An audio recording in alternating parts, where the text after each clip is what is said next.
Good morning everyone, and welcome back to Meat Plays Games, where we play games. My name's Dash, and today Matt and I are going to visit the Kalos region and talk about Pokemon X and Y speedrunning. What up, I'm Matt, and I have 2 legs. The world record for this game belongs to Ringo777 with a time of 3 hours, 41 minutes, 44 seconds. In this video, we'll talk about the route, strategies, and techniques used in this run. To learn more about this run, there will be resources linked in the description, and be sure to subscribe to this channel if you'd like to see more speedrunning content. Alright, let's get started. Like some other games Matt has talked about on the show, changing the date and time affects the run in some way. For this game, you need to set the date to be either February or March 14th, and we'll get into why a little bit later. The time you need to set depends on your skill level in the game and what strats you want to go for. We'll go into more detail when those come up. For this game, you want to pick the female player character, Serena, which makes your rival Calum. There's a list of names I wouldn't give my kid, and Calum is on that list like 7 times. Sounds like a knockoff Caleb, honestly. In most games, choosing the girl makes the game either faster or easier for various reasons, and in this case, it's easier. The stats your rival's Meowstic will have depends on their gender. Calum's male Meowstic is slower, making fights against him safer. The settings for this game are basically the same as any other Pokemon game: fast text speed, battle animations off, and set battle mode, although some battles will use switch. The fastest way to mash through dialogue in this game is by holding A, mashing B or L, and tapping the touchscreen over and over and over. When you meet with Calum, Shauna, Trevor, and Tierno, make your nickname Lil!! That could be my rapper name. Also, ! Works well because that's the fastest one to input on the 3DS, as opposed to the Game Boy games where A is the fastest. Your starter for the run is going to be Chespin. We're only using him for 3 battles, but he's the only starter that can 2-shot the Pokemon he's going to fight before we throw him away. First up, Shauna's Froakie. You start with a super effective move in Vine Whip, so this battle's pretty easy. A little later, Calum teaches you how to catch Pokemon. Feel free to take a nap during this part. Anyway, after that on Route 2, you need to look for a Bunnelby and catch it. You'll be using this for a trade to get through the early game shortly. This trainer in Santaloon Forest is the last time you'll be using Chespin in battle. Head into Santaloon City and find this hiker who'll trade you a Farfetch for your Bunnelby. Hey man, that's kinda rude. He has a name, you know. Oh, thanks, Cliff. That's a fun name for a hiker. This Farfetch is named Quacklin, and it has a jolly nature, which increases its speed and decreases its special attack by 10% each. We're only going to use physical moves in this guy, so that nature is great. It also has maxed out speed IVs, so it's basically as fast as possible for an untrained Farfetch, which is great for a speedrun. Outside Viola's gym, grab a pair of roller skates from this trainer. Try gliding about like me, maybe later. On the way through the gym, Quacklin will hit level 11. In other games, this would be a problem since he's a traded Pokemon, which means he won't follow your command if he hits a certain level. But this is actually the first generation where traded Pokemon will be obedient up to level 20 if you don't have any badges, as opposed to level 10. Either way, we're not using this guy for too long since there are stronger Pokemon we can catch easily. Traded Pokemon also gain experience 50 times fast. Wait, no. It's 50%, not 50 times. Anyway, gaining experience quickly is awesome for a speedrun because it means you don't need as many battles to level up. Aerial Ace one-shots both of Viola's Pokemon, and that's 1 gym down. While we're here, what an awful name. Viola? Your parents really named you after the worst string instrument? Your name is Cello now, and I'm not sorry. Bye. After the battle, you learn Knockoff, a 65 power Dark-type move. It gets rid of your opponent's held item, which isn't all that useful in a speedrun, but hey, it'll come in handy a couple times as type coverage. Next stop, the Trainer School. Pick up 3 X attacks and 3 X defenses here and head out. Side note, I didn't realize they started calling them X defenses instead of X defends in Gen 6 until I started researching this video. Welcome to Lumio City. Head over to Sycamore's lab and have a little chat with him. Yep, we've seen 13 different Pokemon and ignored about 10 of them. He also battles you here, and while you can lose the fight in theory and still progress through the story, you still need the money and experience, so you may want to make a safety save here. After that, you get to pick a Kanto starter. Mega Evolution, blah blah blah, yeah. We won't be doing any fighting with Squirtle, but he's going to come in handy in a couple places later on. It's important to throw Chespin and the Kanto starter in your PC box after the Sycamore fight. Since you have the EXP share, experience is going to be spread around your party, and you need your main battling Pokemon to get as much of it as possible. After that, runners will sell some stuff and buy the Swords Dance TM. Awesome move, raises your attack 2 stages. In fact, we're going to be teaching Swords Dance to every Pokemon we battle with from now on in this run, starting with Quacklin. Next stop is this cafe. I wonder if this guy's the villain. I mean, have you ever seen a good guy with hair that looks like that? Anyway, from now on, we'll be starting most battles with Swords Dance, and sometimes even 2 or 3 of them. Head to Campfire Town, and this is why you need a specific date for this run. On most days, this NPC will give you 1 sweetheart to increase your Pokemon's friendship. but on February 14th or March 14th, she'll give you 5. February 14th is of course Valentine's Day, but March 14th is White Day in Japan. Traditionally, women will give gifts and chocolate on Valentine's Day, and then the guys will return the favor a month later on White Day. I don't know about you, but I give you 15 hearts on March 14th since it's also Pie Day. You know what? Thanks, man. Anyway, the next order of business is Parfum Palace. Head out back for the Furfrou puzzle, which honestly took me a lot longer to figure out than I'd like to admit. Also, grab this invisible rare candy by the fountain. Wait, that could have been someone's wish. Well, if it was, they should have thrown in a penny like everybody else. Watch some fireworks with Shauna and get the Poke Flute. Screw it. Catch me making a ROM hack where the only difference in the game is the Poke Flute is now a Poke Clarinet. I do not object to this. After you wake up the Snorlax, you could just run away since there's not really use for it in the run. Next up is a double battle with Calum against Trevor and Tierno. Your first order of business should be to focus on Tierno's Corphish, then you could double up on Trevor's Pikachu and Flabebe. Let it be known, Matt did not spell Flabebe with the accents in the script. I would also like to have it be known that Matt scripted all of these jokes, not me. Well, I haven't been spelling Pokemon with the accent either, and you haven't called me out for that. Plus, it's the script, it's not like anybody is gonna see it. Wait, aren't people gonna see it now that you're putting closed captions on the videos? Come to think of it, yeah. That was the worst segue ever, but YouTube now has a feature where you can feed it your script and they'll caption our videos automatically. So moving forward, there will be subtitles on all our speedrunning videos. Just figured I should mention that in a video somewhere. Anyway, in Ambred Town, you should just step into the Pokemon Center without healing. This is a setup for a Death Warp later on. In Glittering Cave, there are unfortunately a bunch of Pokemon that can actually outspeed and kill you. But if you make it through alright, there's a Shadow Claw TM you can pick up for later, as well as a Team Flare grunt. I'm not the only member of Team Flare. Yeah, you don't say, Sherlock. If you were the only member, then it's not a team. Dang, that's kind of rude. Considering he's part of an evil team, I think he deserves it. Well, actually, you got a point there. This isn't a major battle by any means, but let's talk about this Gulpin fight real quick, because it's incredibly dumb.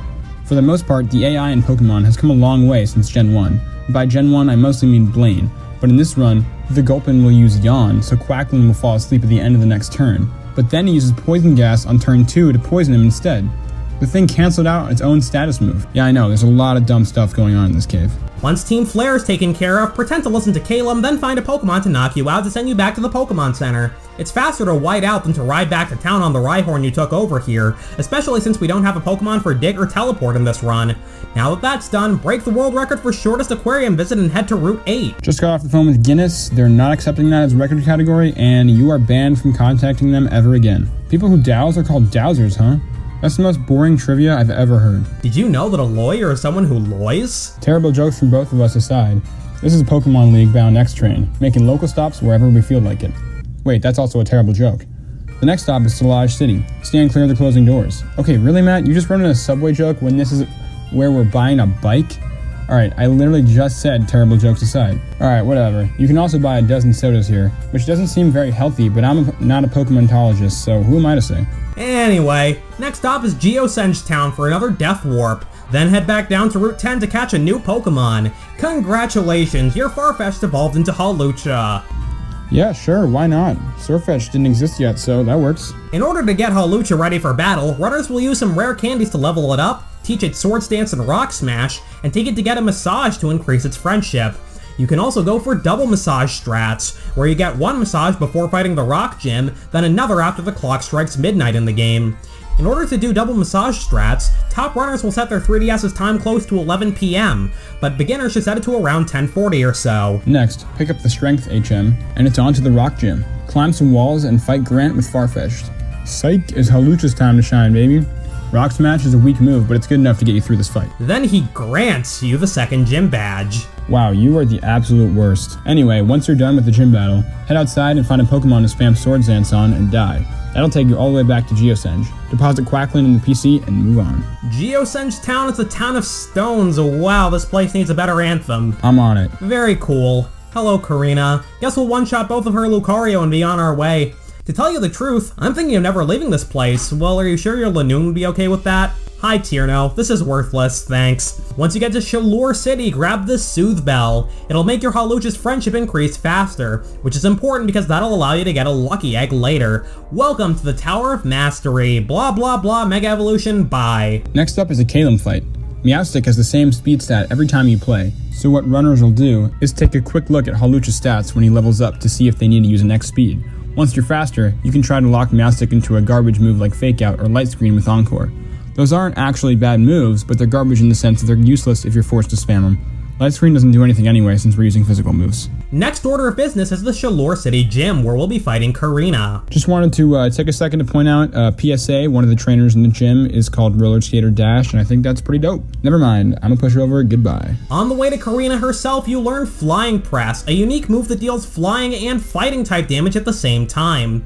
That makes it super effective against normal, grass, fighting, ice, and dark, but neutral against rock, bug, and steel. In order to one-shot Karina's Pokemon, you need to raise your attack 3 or 4 stages and use Wing Attack. Welcome back to the Tower of Mastery. This time, you're here to fight Karina again, except you're using one of her 2 Lucario in a mirror match. Wonder why she doesn't use them in the gym battle. Would you use your favorite Pokemon if you were a gym leader? Yeah. Breloom can handle a few birds. No, he categorically cannot.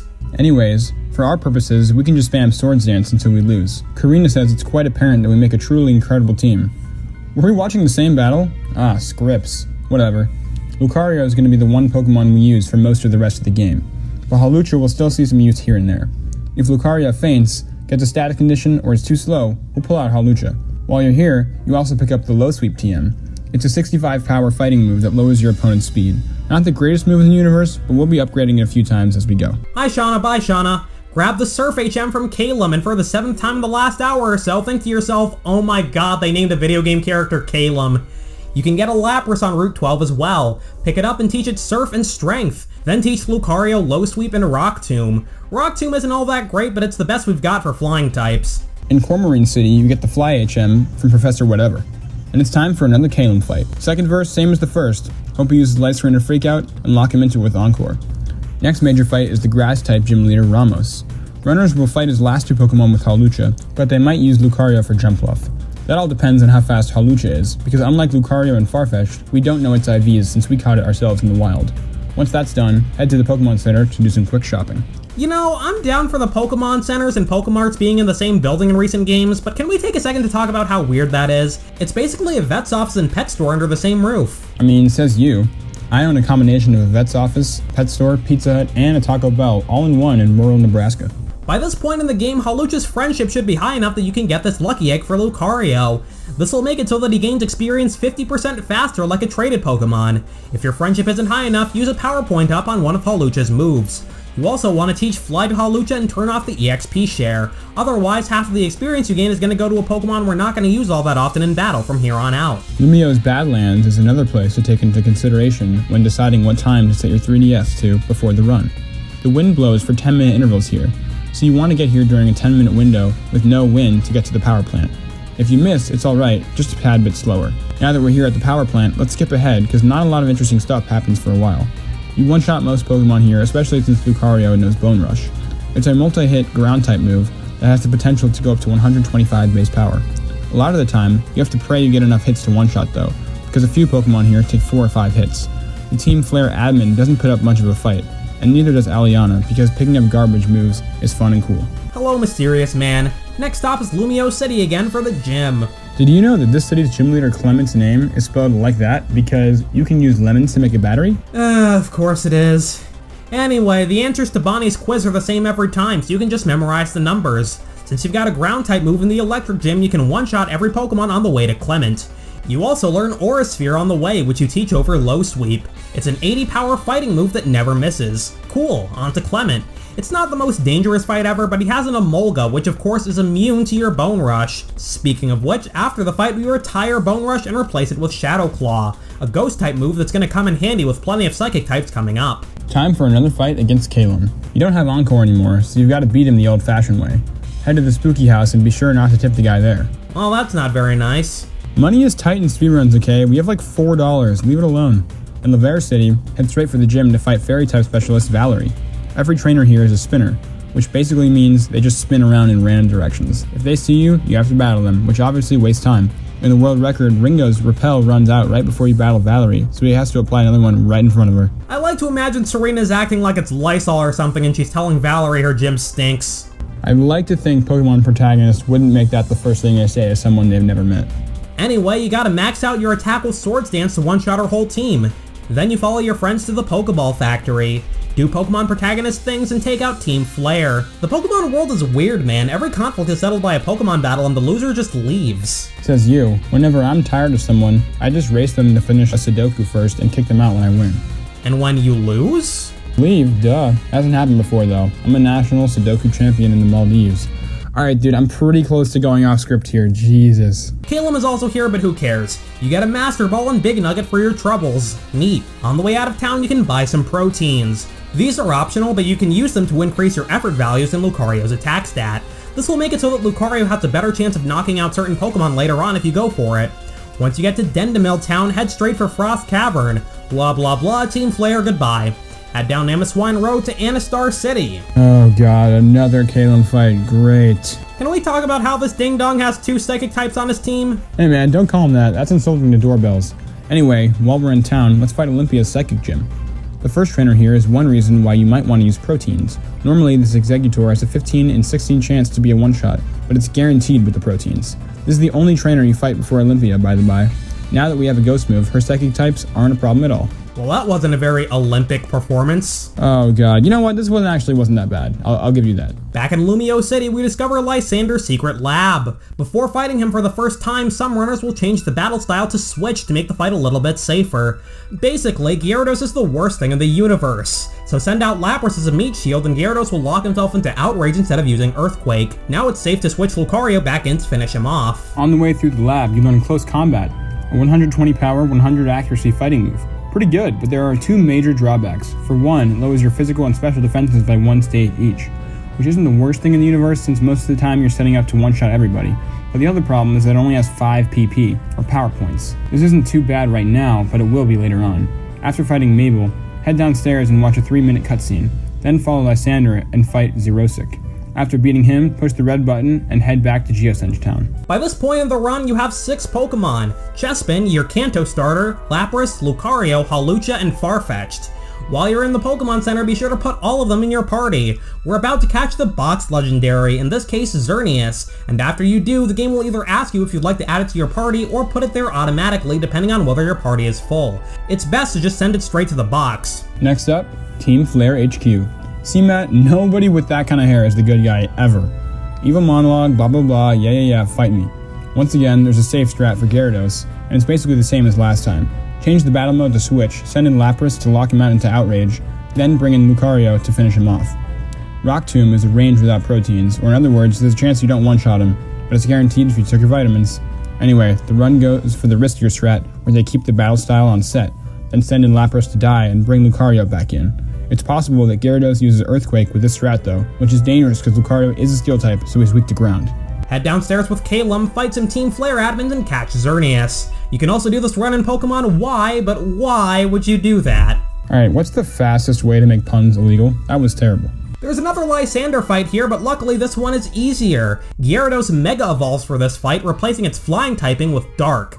That turns its fighting resistance into a weakness. Obliterate him with Close Combat. Cutscenes, bye. Kuraway Town is up next and the professor wants to battle. Wait, how does he have a Blastoise? We took a Squirtle earlier, right? Huh, I guess starter Pokemon aren't as rare as the games would have you believe. On Route 19, you fight Shauna, Trevor, and Tierno. You know, I don't think it's safe to be having Pokemon battles on this type of bridge. Lucario used literally any move ever. The bridge collapsed and everybody died. OSHA only deals with workplaces, and I'm not proud to admit I had to look that up, but maybe they should regulate safety on bridges as well. Grab the Waterfall TM from Shauna and get off this freaking bridge. Next, Snowbell City, where we make a beeline for the Winding Woods to meet the gym leader Wolfric. As you might imagine, a fighting type and a steel type in an ice gym is a winning combination. Although Lucario never learns any steel type moves during this run. Whatever, not really that important. Leave the gym by skating across thin ice platforms with no guardrails. This seems safe and cool. Not. I wonder what's less safe. Skating on these ice platforms or battling on that bridge before. Congrats, you now have all 8 gym badges. Time for the Pokemon League. Check out this turbo loser. His job is to stand around, wait for someone to drop by with gym badges to count, then he fights them even though they're obviously ready for the Elite Four. Head through Victory Road and teach Lucario Shadow Claw again. Dispose of Calum's team and keep on truckin'. There's a bunch of other mandatory trainers along the way as well, but hey, it's more experience and we need as much of it as we can get. At the Pokemon League, you're going to want to deposit every Pokemon in your party except Lucario. In this game, you can fight the E4 in any order you like, So runners will go for Malva first, and then work their way around counterclockwise. Or clockwise if your family runs a company that specializes in mirrored clocks whose hands rotate the other way. Not sure why anyone would want those, but nothing's stopping them from existing, so why not? Let's head to the Malva fight, shall we? Use Swords Dance on Pyroar, then dance again if it lowers your attack with Noble Roar. If it attacks you, you're fine though. Talonflame, Torkoal, and Chandelure are all one-shots, and then... oh. That's it. Right, the Elite Four only has 4 Pokemon each in this game. $4 says it was some Game Freak employee's 4-year-old kid who came up with that. You're on. Alright, next I guess. Let's fight Steel Specialist Wilkstrom. Or is it Wickstrom? I actually never remember. If you got all the proteins and rare candies, Klefki is a guaranteed one-hit KO with Shadow Claw after 2 SCs. We're gonna take some damage on purpose against Probopass because otherwise when Aegislash comes in, it'll protect itself with King's Shield. So just let yourself get hit by Earth Power. Take out Aegislash and Scizor, and that's 2 fights down. We only have so many power points and items to restore them, so having moves not do anything because of a protecting move just isn't an option. Next is Drasna, the Dragon Trainer. Dragalge can paralyze you, which isn't the worst thing in the universe, but you'd have to waste some time healing. You're gonna take some damage from Druddigon's Rough Skin, but that's okay. Use her last power point of close combat against Altaria. Restore it with an Ether, give Lucario the Lucario Knight so he can Mega Evolve, and head for the final member of the Elite Four, Water Specialist Seabold. After Mega Evolving, Clawitzer is a one-shot. Gyarados isn't guaranteed though, and if you miss the range, he can use Earthquake and have a chance to kill you. Then Barbaracle and Starmie are one-shots. Now it's on to the champion, Diantha. If Hawlucha gets a crit, you die.